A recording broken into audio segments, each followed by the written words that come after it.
Hey everyone, welcome to the conclusion of my top 10/20 favorite large size notes.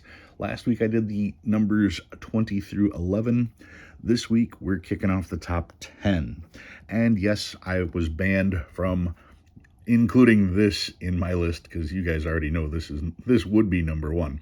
So when I had to do my list, I had to do it without including this note, the 1922 $20 gold certificate, my first ever purchase, the note that got me into the hobby. Can't include it because you already know. So we'll just set that out of the way. Let's kick off the list with number 10. Here is number 10. $10 1880 legal tender. It's Daniel Webster on there.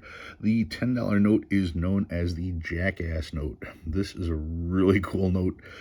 Some people see it, some people can't see it. You have this eagle right here, and it's a cool picture of the eagle. Something startled him. He looks like he's going to take off. He's looking back to see what it was. But if you take this and rotate it upside down, you now get a white muzzle, an eye, an ear or two. You can see the mane. It looks like a donkey. So the donkey, known back then as the Jackass. Was that intentional? I don't know. I don't think so. I think it's just a trick of the eyes. Doesn't change the fact that not just me, but the entire collecting world considers this the Jackass note. How do you not like a note with a story like that? The back of this particular note is very reminiscent of the back of the wood chopper. I guess that would be the other way around. The back of the wood chopper is reminiscent of this note. But still, you're talking a $10 legal tender from 1880. They also made this starting in 1869. This is just the more affordable version. You can find the 1869, 1878, 1880. So yeah, you've got a range as far as trying to find the perfect Jackass note for you. That one is number 10. Number 9. Speaking of 1869, here's my $1 1869 legal tender. Same series as the Jackass note, as in legal tender series. This particular one is the rainbow note. Only the 1869 have the rainbow pattern, where you've got the blues fading into the greens, you've got the red seal, a little bit of yellowing on the paper, the dark green on the back, not to mention the black ink. Yeah, clearly one of the more colorful notes we've ever had. Another thing to point out about the rainbow series is the serial number. Every serial number ended with a star. That's just how they ended them.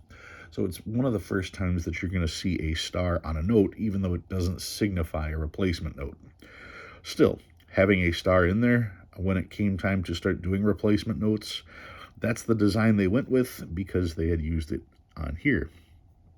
Now, the legal tender from 1869, this design minus the rainbow was used all the way up until 1917. It's one of the longest running designs we ever used. Like I said, the rainbow pattern, that was only on this one, but the design itself went unchanged until the 1917 series is just like that. The seal changed, but the United States, that whole design is virtually unchanged. So that one is number 9. Number 8. This is from 1886. It's the $5 silver certificate. Features Grant on the front. This particular one is the Morgan back. Now, people have told me a number of times that this one being the 1886 version, they also had an 1890 version, I want to say, and that one does not have the Morgans on the back. That one uses a different back plate, and they printed less of those. There are more Morgan backs than the other. So technically, this shouldn't be worth as much, but it is. It goes for about twice as much because it is a silver certificate that shows the $5 silver that it's worth right on the back. It also incorporates the words "In God We Trust" for the first time on our money. Before 1935, I should say before 1957, the 35G series, there was no "in God we trust" on our money. That means our money was constitutional. It was on our coins, making them unconstitutional. But as far as our paper money goes, it did not appear until the 1950s. So this note is one of the first times you will ever see "in God we trust" on paper money. Now, there were some obsolete currencies that included that phrase, but as far as our government actually printing money, they understood what separation of church and state meant. So, yeah, they didn't put it on our paper money. That one is number 8. Number 7. This note is so out of place to me. This is the $10 1901 legal tender known as the bison note. Bison note, you can see, has Lewis and Clark on either side of a bison. They were the ones who, of course, checked out what we purchased when we had the Louisiana Purchase, and they made their quest all the way across to the Pacific Ocean to see what was there, and they reported back all the different things. They probably saw more bison than anyone. So to put Lewis and Clark with a bison on the $10 legal tender, just a cool note. Now, I say it looks out of place because I want to say that they did this in 1801, and this was supposed to be like a 100-year anniversary commemorative. I'm pretty sure that was the idea behind it. Because looking at this note, it doesn't look like a 20th century note. It looks like something from the 18th century. So that's why it seems out of place. But being a commemorative, and it's not officially a commemorative, but that's what they're doing here. That just makes it such a beautiful note. That one is number 7. Number 6. How do you put a list together like this and not include the very first $1 bill ever issued by our government? The 1862 $1 legal tender features Simon P. Chase, the interesting guy in his own right. You can do all kinds of research on him. He was a Supreme Court justice. He was a treasurer. He was a regular judge. I think he was a senator. He had done so many different things. This note is always fascinating to me. I'll take a quick peek at the back of the note here. Look at how fine that work is on the back. I mean, that's just amazing engraving. Just incredible. I do have a counterfeit one of these, and it's always fun to compare the real with the counterfeit because the counterfeit does not have that detail. It just all mushes together. I mean, look at the stars. I mean, that's just so cool. All right, one of the cool aspects of the front of this note is right here, where they've got this section where you've got 1, 2, 3. The 1 is highlighted because it's a $1 bill. The 2 is highlighted on the $2 bill, but they also have a 3, which implies they were going to make a 3, but they never did. But yeah, from the get-go, having a $3 bill was in the cards. They just never followed through. So that one is number 6. Number 5. One of the coolest $5 bills that you're ever going to see, the 1899 $5 Chief note. My Chief silver certificate, yeah, this one's got a little bit of a staining issue on it. I don't care. The overall condition of this is really good, and when you look at the Chief in the center, that's Chief running antelope from the Unkpapa tribe. The detail in the background is just amazing. Such a cool note. Take a look at the back. Once again, you have the negative space so that when you look, you can see that there are red and blue fibers in the paper, so you know it's the real thing. Just an impressive note. There's not much I have to say about this. You see this note, you understand why it is where it is, and I was just happy this one graded as high. So that one is number 5. Number 4. Another $5 note. You knew this was coming at some point. The 1896 $5 silver certificate from the educational series, and this one is featuring electricity, and there's a lot of interesting things about it. For instance, she's holding a flashlight, not a torch. You can, if you were from the other side of the pond, you'd call it a torch, but we know it's a flashlight because you can see right here, that's the cord to power it. So she's holding an electric light. You can see here, I heard him referred to as Jupiter, uh, holding lightning and shooting the lightning into the cord to light the light. Just some of the really, really cool details. Yeah, fascinating note. The problem with this note is that she was naked.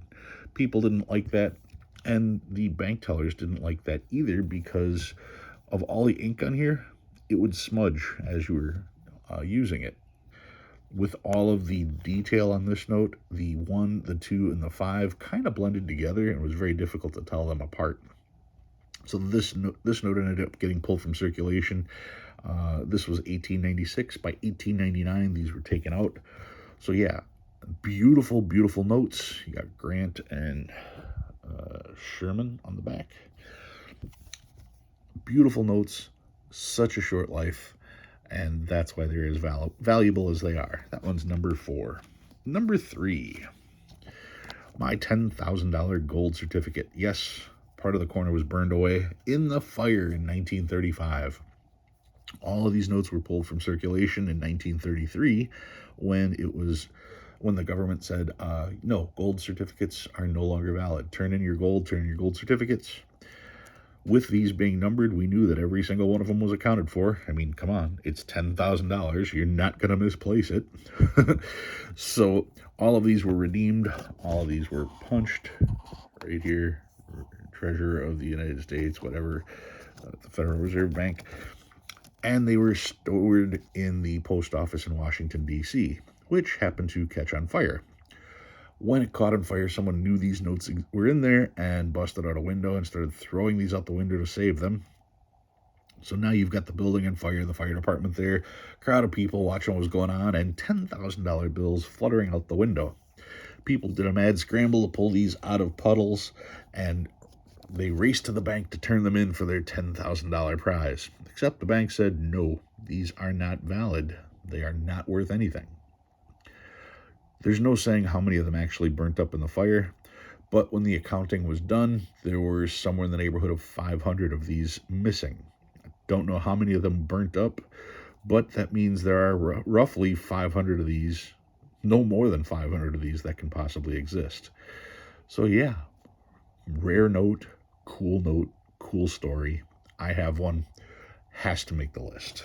That's number 3. Number 2. A note that I probably shouldn't have. What am I doing? Me, just a local little bum. I happen to have a original issue $2 Lazy Deuce. This is from the first charter period of national currency. These are ridiculously expensive. They're ridiculously rare. This one, you can see it does say $2 original. This original series didn't even put the charter number for the note. So in order to know the charter number, as the grading company does here, you actually have to research the American National Bank of Providence, Rhode Island, to figure out what their charter number was. It's 1472 for what it's worth. But in later editions, they incorporate the charter number in the borders, and they'll stamp it on there as well. Looking at the back of this one, you can see Colby and Spinner with the signatures. It's repaired. It says overprint redrawn. I don't even know. Maybe they're referring to this over here. Don't care, because like I said, it's an original, not the 1875 version. This is the original, which would be the 1865 version. Lazy Deuce, of course, if you haven't noticed, it has this giant 2, which is tipped on its side. A lot of people see this 2 and think that it's on a flag and that this is just like a banner, and they don't realize that this is a 2 until you turn it this way. It's also interesting because this is one of the first issues of U.S. currency, and technically, I guess you could say it is vertical. So it's designed so that when you hand it to somebody or when you receive it, you can read the denomination. And then all the rest of our notes seem to go this way, and that's the way we've been ever since, even though other countries have decided to go with the more vertical displaying, so that, like I said, in use, you can see exactly what the denomination is. Really smart thinking, really cool note, really expensive note. I am proud to have one. That's why it's number 2. And finally, number 1. You knew I was going to have this at number 1. You wouldn't let me put the 1922 gold certificate at number 1. So I'm going with my 1905 Technicolor. The Technicolor note, this particular one, the yellow backing with the red, you get this bright orange effect here. In gold coin is also highlighted in yellow. The 20 here is highlighted in yellow. The back of this note, not as impressive because of the condition, but it had that goldfish orange on the back. You can see really bright over here. On my other note that I'm not allowed to show, you can see the back color so much better. That's what it's supposed to look like, but this one's graded 25. This one graded half of that, 12. I don't care because there's roughly 500 of these circulating, and I have one. I mean, think about that. That's 10 per state. There's a lot more than 10 collectors per state. So for me to have one of these, I feel special. It is a cool design, my favorite note, other than the original that I first got. But yeah, this was always the note that I was looking for. And to be able to own this note, I actually won a poker tournament in order to get the money to pay for this. So yeah, really cool story behind it for me, and just an ultimate keynote for the collection. So that's my top 20 large size notes. If you learned anything new, go ahead and hit that like button. If you like what you see and you want to see more, please subscribe. Love reading all your comments. Thanks for watching. I'll see you next time.